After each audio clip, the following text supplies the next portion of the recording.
Karena itu hendaklah kamu saling mengaku dosamu dan saling mendoakan supaya kamu sembuh.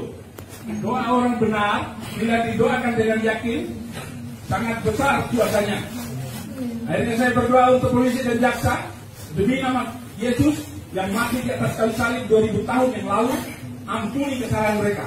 Tolong anak-anaknya, istrinya, jauhkan dari sakit penyakit, jauhkan dari roh maut dan roh kecelakaan.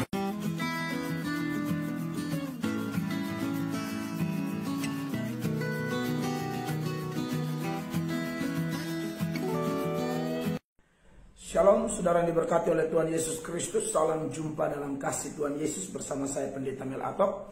Saya mengucap syukur bahwa saat ini Tuhan beri kesempatan lagi untuk berbagi berkat, pesan-pesan yang tentu berasal daripada Tuhan yang bertujuan menguatkan Anda dan saya sebagai pengikut Kristus, sekaligus tetap maju sekalipun ada tantangan, persoalan, tetap berani memberitakan kebenaran dimanapun kita berada. Saudara-saudara yang diberkati oleh Tuhan Yesus Kristus, cuplikan video yang ada di depan tadi adalah satu video yang sangat luar biasa yang saya pribadi sudah cari sejak lama dan saya baru ketemu, makanya saya buat video ini bagi Anda, di mana seorang murtadin, seorang mantan muslim yang mungkin saya dengar kabar juga seorang mantan kiai yang ketika dia memutuskan menjadi pengikut Tuhan Yesus Kristus, lalu dia terkena masalah, dia disidang, dan dalam persidangannya itu saudara-saudara, dia berkhotbah, dia menyampaikan firman Allah. Semua pembelaannya dia itu betul-betul bersumber dari kitab suci, dan ini menurut saya adalah sesuatu yang luar biasa. Ditambah lagi dia juga melepaskan pengampunan yang begitu luar biasa kepada orang-orang yang menurut dia memperlakukan dia dengan tidak adil. Saudara-saudara, sungguh Tuhan bekerja dalam diri hambanya Bapak Pendeta Saifuddin Ibrahim. Kiranya video ini menyemangati Bapak Ibu terkasih. Saya tidak akan bicara banyak untuk bagian depan ini. Saya perlihatkan kita penggalan video di mana beliau luar biasa di tengah-tengah pengadilan, dikelilingi oleh banyak orang yang tentu menginginkan dia masuk penjara, tapi Anda lihat pembelaannya luar biasa. Perhatikan saudara-saudara. Dituntut oleh jaksa penuntut umum 5 tahun penjara, denda 50 juta, subsidi 3 bulan, HP Apple 6 Plus Gold dimusnahkan. Hal ini luar biasa, semua kemurahan Tuhan. Mengingat betapa menderitanya semua penginjil di seluruh Indonesia yang berada di mana-mana memberitakan kabar baik, kabar sukacita Yesus, Paulus dituntut hukuman mati hanya karena ikut Yesus, hanya karena mengajarkan kebaikan. Paulus tidak pernah menyuruh membunuh orang lain. Itu sebabnya saya bersyukur bahwa Yesus mati di kayu salib. Aku telah disalibkan dengan Kristus, bagiku hidup adalah Kristus, mati adalah keuntungan. Paulus lebih berat lagi aniaya. Dalam sebuah penglihatan, Ananias disuruh Yesus Kristus menemui Saulus, tetapi jawab Ananias, Tuhan, dari banyak orang telah kudengar betapa banyaknya kejahatan yang dilakukannya terhadap orang-orang kudusmu di Yerusalem. Ia datang kemari dengan membawa kuasa penuh dari imam-imam untuk menangkap orang-orang yang memanggil namamu. Tetapi firman Tuhan kepadanya, pergilah, sebab orang ini adalah alat pilihan bagiku untuk memberitakan namaku pada bangsa-bangsa lain, serta raja-raja dan orang Israel.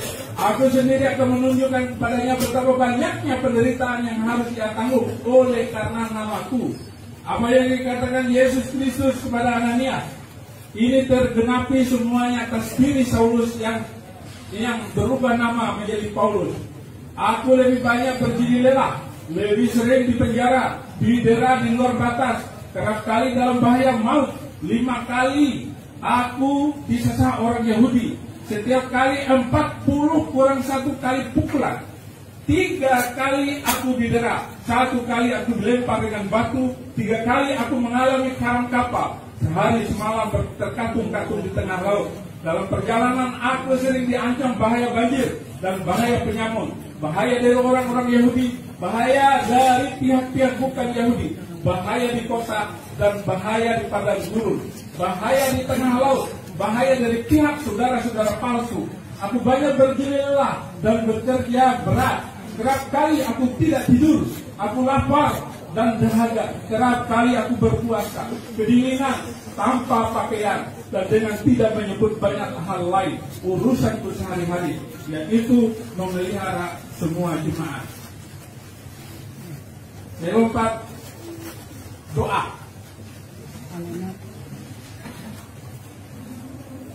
Karena itu hendaklah kamu saling mengaku dosamu dan saling mendoakan supaya kamu sembuh. Doa orang benar bila didoakan dengan yakin sangat besar kuasanya. Akhirnya saya berdoa untuk polisi dan jaksa demi nama Yesus yang mati di atas kayu salib 2000 tahun yang lalu. Ampuni kesalahan mereka. Tolong anak-anaknya, istrinya, jauhkan dari sakit penyakit, jauhkan dari roh maut dan roh kecelakaan. Jangan timpakan kesalahan itu pada mereka. Hamba-Mu yang hina ini hanyalah anjing mati di hadapan mereka. Apapun motivasinya dalam memborgol hamba-Mu ini. Tuhan, Engkau tahu hati hamba-Mu ini. Tidak ada kebencian dan dendam. Tidak ada yang tersembunyi bagi-Mu. Namun hamba-Mu Saifuddin Ibrahim, Abraham bin Moses ini berbuat agar hati-Mu berkenan dan menyukakan diri-Mu. Hamba-Mu selalu berusaha menyenangkan-Mu. Tuhan, Engkau tidak pernah berbohong. Janji-Mu ya dan amin. Engkau tidak pernah berhutang. Gusti Yesus boten sare, boten ngantuk, la sinatung wala naum. Engkau tidak pernah ngantuk ataupun tidur. Kiranya Engkau memberikan hati yang gembira dan teduh kepada hakim yang mulia agar mengambil putusan yang adil bagi siapa saja, terlebih kepada hamba-Mu ini. Juga anak-anak dan istri mereka tidak mau kasih dapat kasih yang tidak meminta balas. Semua penasihat hukum hamba-Mu, berkati mereka, keluarga dan anak istri mereka. Tidak ada yang putus dan mandul, tidak ada yang meminta-minta roti, tidak ada yang miskin. Semua jemaat-Mu yang telah mendoakan hamba-Mu selama ini, mereka yang takut dan khawatir akan keselamatan hamba-Mu, berkati mereka seperti janji-Mu. Balas berlipat ganda. Abana alladhi fis samawati yataqaddas ismuka liya'ti malakutuka litakum masyi'atuka fil ardh. Fakilana dunubana kama ghafarna limuznibina ilaina wa la tudkhilna fil kadhibah lakin najjina min sirrir. Bapa kami yang di surga, dikuduskan namamu, datanglah kerajaanmu, jadilah kehendakmu di bumi seperti di surga. Berilah kami makan yang ini secukupnya. Ampunilah kami mulai salah kami, dan jangan membawa kami dalam kegelapan, lepaskan kami dari kami daripada Engkau-lah yang dari surga, kuasa, dunia dan sampai. Putra putri hamba-Mu Fikri Ayatullah Khomeini, Saddam Hussein, Muammar Gaddafi, Golda Meir, Putri Ibrahim, melepaskan pengasihan surgawi istri hamba-Mu Sarah Ayu Ibrahim, bertemu di surga, bertemu di dunia ini, bertemu pula di surga. Engkau bidadariku di dunia dan di surga. Terima kasih Bapak, terima kasih Tuhan Yesus, terima kasih Roh Kudus. Terima kasih untuk ayah saya John Kamel dan hamba-hamba Tuhan besar yang telah menolong saya. Terima kasih Tuhan Yesus. Nah, saudara yang diberkati oleh Tuhan Yesus Kristus, itu sangat luar biasa loh. Dia baca dari 2 Korintus 11 ayat 23 sampai ayatnya yang ke-28 tentang penderitaan Paulus. Dia menyaksikan Kristus luar biasa.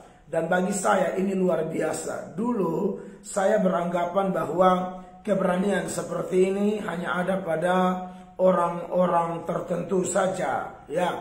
Tetapi saya percaya bahwa saat kita berdoa, kita meminta keberanian kepada Tuhan seperti yang tercatat dalam Kisah Para Rasul pasalnya yang keempat, mulai ayat 29 sampai ayat 31, di mana ketika orang percaya mereka berdoa melaporkan kepada Tuhan bagaimana ancaman, tantangan, larangan yang mereka alami waktu itu dalam hal memberitakan Injil dan melakukan mujizat dalam nama Tuhan Yesus Kristus. Tapi saudara-saudara, dalam kondisi seperti itu mereka tetap minta keberanian, mereka tetap minta mujizat saudara-saudara. Dan yang terjadi bahwa ketika mereka berdoa, tempat mereka berdoa itu goyang, artinya mujizat terjadi sekaligus.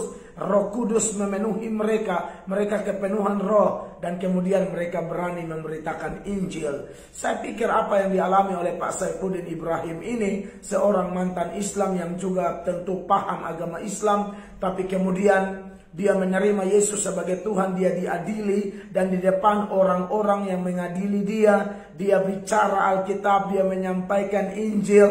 Maka saya percaya ini teladan yang luar biasa, ini contoh yang menyemangati saya pribadi, semua pendeta-pendeta, hamba-hamba Tuhan, konsekuensi memberitakan Injil seperti itu.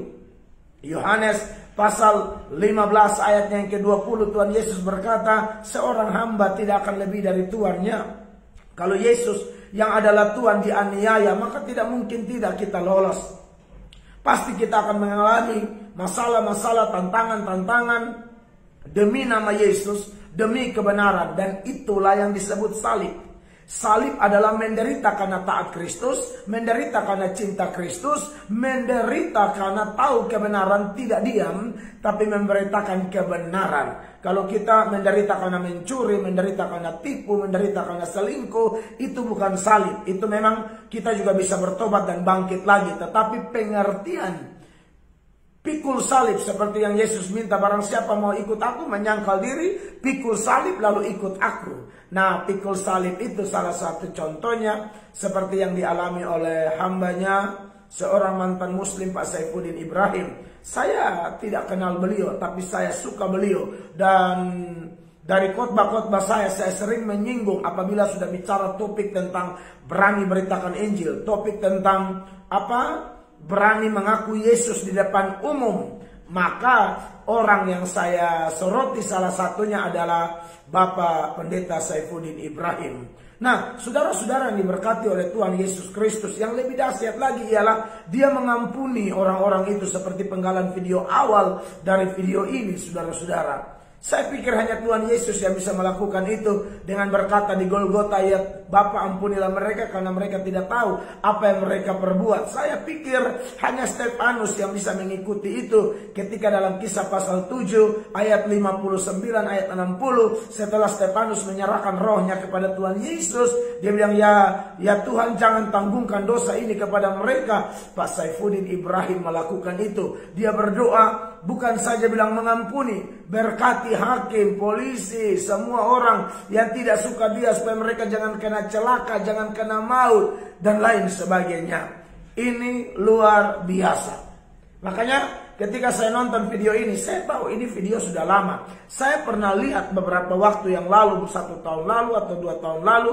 Saya coba cari-cari video ini, tapi saya belum dapat. Tapi setelah saya punya channel ini dan saya aktif melayani di YouTube, saya dikirimi oleh seseorang video ini. Saya lihat, nonton, ini Pak Saifuddin Ibrahim, ya, seorang mantan Islam atau mungkin mantan kiai. Saya tidak terlalu ikuti juga masa lalunya, tapi yang intinya semua orang Kristen dimanapun Anda berada, kalau seorang mantan Islam yang diselamatkan saja, begitu luar biasa mentaati firman, begitu luar biasa berani memberitakan Injil Kristus, begitu luar biasa bisa melepaskan pengampunan kepada orang-orang yang menyakiti dia. Bagaimana dengan Anda dan saya yang sudah Kristen sejak lahir, turunan Kristen? Apakah kita mau melakukan itu? Kita harus mau berani mengakui Yesus di depan umum dengan penuh hikmat, dengan penuh pimpinan, tuntunan Roh Kudus, sehingga kita mampu melakukannya. Dan juga kita harus mau, saudara-saudara, mengampuni setiap orang yang menyakiti kita.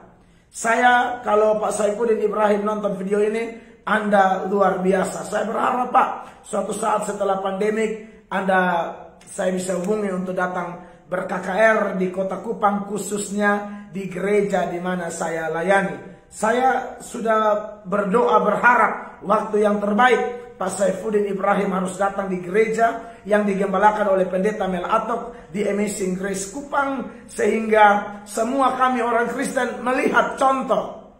Ini loh salah satu pendeta yang dipakai Tuhan dengan luar biasa berani memberitakan Injil. Dari keberanian Anda, saya juga belajar untuk tambah berani, Pak. Saya bersyukur dapat teladan hamba Tuhan seperti ini. Dan semuanya ini pasti hanya satu nama yang dimuliakan. Nama Tuhan Yesus Kristus. Tidak ada pribadi lain kecuali Tuhan Yesus yang diagungkan. Tuhan memberkati Pak Saifuddin Ibrahim bersama keluarga, bersama pelayanannya. Saya tahu Bapak juga tidak sempurna, tapi di dalam Tuhan kita akan dibaharui dari hari ke hari, supaya semakin hari semua hamba Tuhan, semua orang percaya yang sudah menjadi ciptaan baru, menjadi orang-orang yang semakin hari semakin serupa dengan gambaran Kristus. Saya Pendeta Mel Atok menyampaikan ini. Sebarkan video ini biar lebih banyak orang diberkati. Tuhan Yesus memberkati. Shalom.